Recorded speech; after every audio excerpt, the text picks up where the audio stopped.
we're back in the jungle. So we got a Daikin mini split where it's not cooling. Apparently it's throwing out ice. I just turned it on. I checked up the head. I've got no error codes.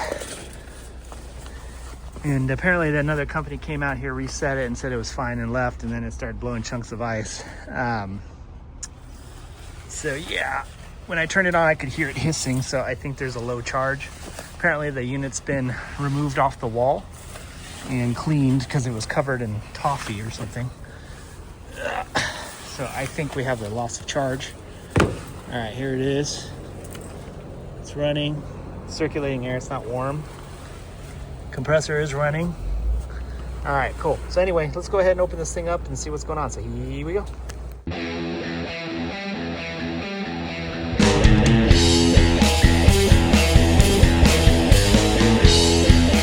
All right, so you can see here that it's icing up, so we definitely have a loss of charge. So keep in mind, this is the outlet of the EEV. So the EEV is behind here, so it's metering, but if your pressure is low going into the EEV, no matter what the EEV does, it's gonna, be loose. But it looks like this is loose too. Make sure that that's not leaking. No. All right, cool. Yeah, when you put these caps on, make sure you crank them down. Yeah, that's loose too. So, all right, we're gonna throw a gauge on there, just see what it looks like, but I'm pretty sure it's low on charge. And then we'll check the flare connection on the inside, and then we'll check this one too. But I don't see any like oil or anything, so I'm gonna check the one on the inside. Alrighty, so yeah, we got a 42 PSI suction. It should never be that low. The unit's gonna try to compensate, but if it's slightly low, usually you can get the pressure up to about like at least over 100 PSI, but it's so low that it's not able to do that. So let's go ahead and pull the disconnect and we'll see what our pressure looks like while it's off. Current ambient temperature is about 70. So I usually like to see a saturation temperature of about ambient when it's off, right around. That's not a good way to like accurately tell it's low, but usually if it's extremely low, it's like a dead giveaway. So on a day like today, I should see at least over 200 PSI on the off pressures. And we're about 162, 163-ish. So that's saturating at 56 degrees, it's 70, so it's definitely low on charge. In the jungle, the mighty jungle, the lion sleeps tonight.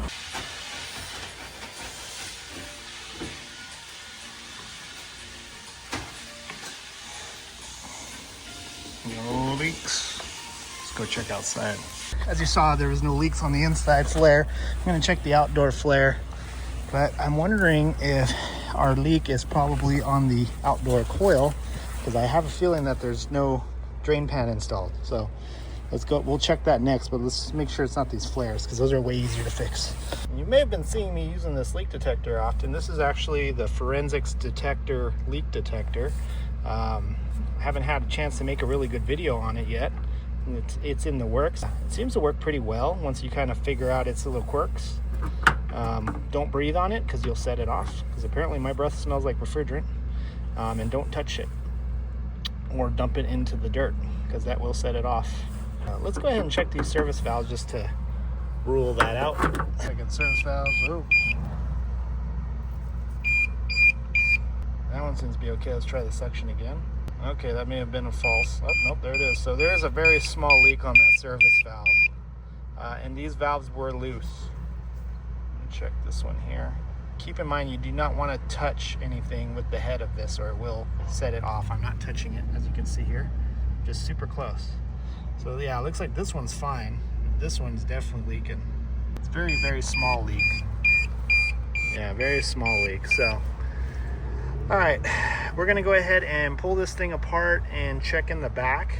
That's an easy fix. Put some nylon on there and just crank it down, or change the service valve. If I find a leak on the coil, which it's usually back here, like right here near the bottom in the back near the compressor casing, we'll probably just replace the service valve while we're at it. All right, so we got the lid off, and as you can see, there is absolutely no drain pan in there. So usually the leak is on the other side of that wall in that back corner. So I'm gonna go ahead and stick my leak detector in there and see if maybe we can detect it without having to take off the front side. Usually it's right there on the bottom. Yeah, I'm gonna have to take it more apart. So I'm gonna have to pull this front panel off to check it. All right, so we got that in there. It's not going off, and the outdoor coil doesn't look super damaged as far as ice goes. So that's a good sign. So yeah, I don't think the leak's there. I think the leak is on that service valve and then probably on that Schrader core. So we'll replace the Schrader core, crank that down, and go from there. I'm gonna see if they want me to just charge it up, or if they want me to do an actual nitrogen test, which I would prefer to do, but let's be real, that doesn't always get approved. So we might just end up cranking those things down, replacing the Schrader core, and then charging it up. So we went ahead and talked to our client. We said that we want to recover, pressurize, do a actual leak search. He said no. So what we're gonna do is we're gonna put a little bit of nylog on these things and crank these down. And then we are going to replace the Schrader core. And then we are going to also charge refrigerant in there. So yeah, and then yeah, that's what we're gonna do. So first things first, we're gonna get our nylog and we're gonna put it on the sealing surface, which is right here. And apparently from what the client told me is there was a leak repair done on the inside flare. So that's probably why I didn't find any leaks there, because hopefully they fixed it right. So anyway, let's go ahead and get this sealed up. We're gonna go ahead and put this on the sealing surface right there, as you can see. And you don't need to put it on the threads because that's not where it actually seals. It seals on this little space here. Okay, just like that. And you can see that I'm putting it on, I'm actually gonna do this on both. I know the top one is not leaking, but why not? I'm here. Last thing I wanna do is seal the bottom one and then the top one starts leaking. Pop that on there like that. And pop that one on there like that. And we are going to go ahead and crank her down. All right, cool. We're gonna go ahead and remove our Schrader core. So hopefully we grabbed it. Sometimes these can be a total pain in the butt. Okay, it clicked. So I want to turn it carefully, and then as I'm turning it, clicked again, I'm slowly releasing it. Okay, I think we are free. We're gonna go ahead and loosen this a little bit.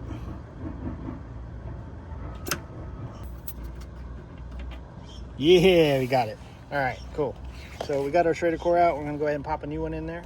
These are the ones that I use, the C and D valves. They're pretty good.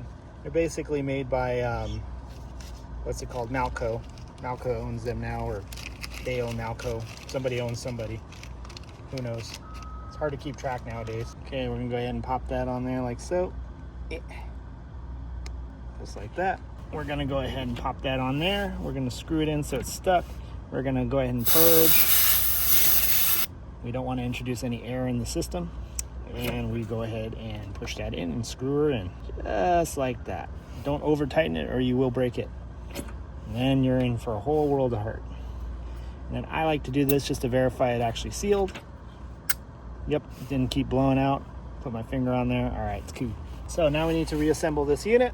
And then we will cycle her on, and then we will make an educated guess on how much refrigerant to add. So here's the disclaimer before I do this, because I know you're going to blow me up in the comments.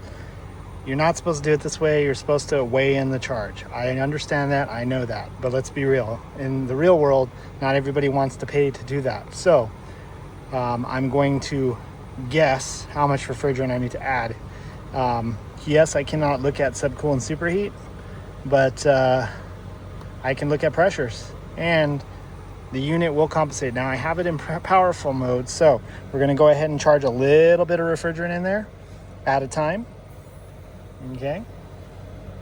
So this is our current pressure right now, is at 50 PSI in powerful mode. So that basically makes it run full blast. Okay, so we're gonna go ahead and crack it. I'm gonna put 8 ounces in. And yes, this is a critically charged system, and yes, you're not supposed to do this. But when you've been doing this for as long as I have, you kind of start noticing a few things you can get away with. And in the real world, sometimes we have to do these Band-Aids, because that's what this is a Band-Aid. And I already told him this is the wrong way of doing it, but he liked the price better. So that's where we're at. So we're at 8 ounces. Almost, there we go. Shutting it off, let it chill. And you can see our pressure has increased a little bit, but we need to let it chill for a good amount of time because the sensors have to detect the change, and then it has to do some calculations and adjust its stuff. If you just kind of dump it all in there, you're going to end up overcharging it. You have to really take your time with this because the unit is going to adjust and try to compensate. I don't know if you can hear that, but the compressor is ramping up a little bit more than it was. So we'll give it a little good like 10 minutes to compensate, and then we'll probably put in another 8 ounces. I'm guessing it's probably missing a pound. But anyway, so please don't blow me up and tell me what an idiot I am in the comments, or actually you can if you want to, but anyway, that's why I'm a terrible technician. Okay, so it's been running for about 5 minutes, and then I can hear some changes happening. And if you look at our pressures, they're slowly but steadily increasing. So keep that in mind. We're gonna wait some more. We're gonna wait a little bit more. All right, so I let it run for another 5 minutes from the last check-in. I've added another 3 ounces to it, and we're at 98 point. Okay, so it's dropping a little bit now. So it went up. It went actually started at over 100, and then now it's slowly dropping down, and then it'll probably start climbing again. Which, yeah, it looks like it's climbing. So that's why we got to do a little bit at a time because we don't want to overcharge it. So we're gonna let it chill for another 10 minutes and see what it does, and then add a little more. But I'm thinking I don't want to go past a pound. Okay, so it's pretty much stabilized at 97.3, so we're gonna let a little bit more. So I'm gonna do another 4 ounces. That'll take me to a pound. As you can see, I'm just barely cracking it. Just let it in really slow. Okay, so we're at 1 pound. We're gonna let it chill here for a minute. Our pressures are at 120, which I like to see. I'm looking for a 40-degree evaporator temperature. That's kind of how I do this, anywhere between 35, 40 degrees. I'm gonna stop there. Does that close all the way? Yeah.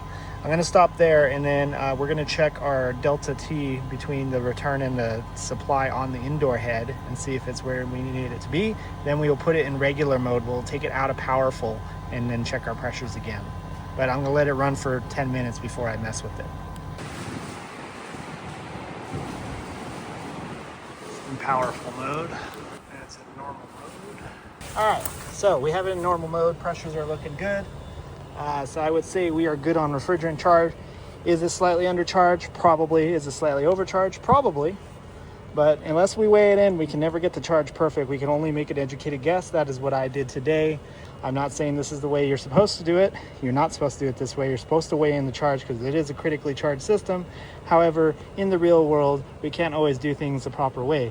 Do I know I'm doing it the wrong way? Yes, I do. So don't tell me that I'm doing it the wrong way. I already know that. However, when you add the fiscal part of it, the money part, they don't always want to pay for you to do it the right way. They just want to get the thing up and running. Will I probably have to come back and do a pressure test later? Probably.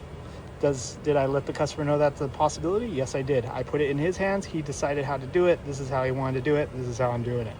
So anyway, but because of what we found with the sniffer, I'm pretty sure it was leaking at the service valve and not at the flares.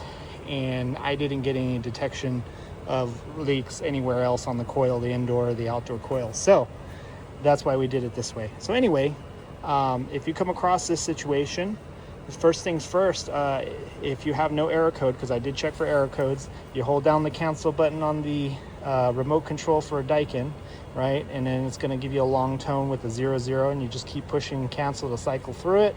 And if you get any double beeps on one of those error codes, that's your error code. I got none. I got all the way back to 00. However, when I turned on the unit, I could hear it hissing, which is usually an indication of low charge. And when you see that little, the little tube or the EEV exit line freezing up, that's usually an indication that you're low on charge.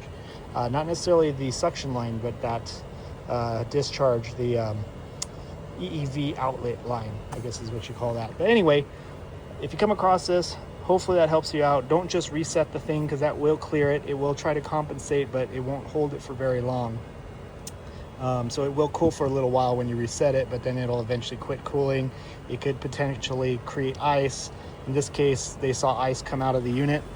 But yeah, don't just reset it and leave. Actually check the unit. If it's hissing, if you hear that hiss, it's probably a low charge because there's not enough refrigerant in there. So you don't have a good amount of refrigerant hitting in there, so you start getting that hiss noise.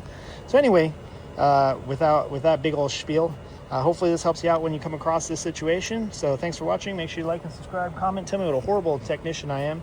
Hit that bell notification and follow me on Instagram, Facebook. If you want to support the channel, pick up some tools from my tool store, and get some work socks from Campbell City Mill using my code Nighthawk10. And let me know which machete I should get so I can cut through this jungle. Thanks for watching.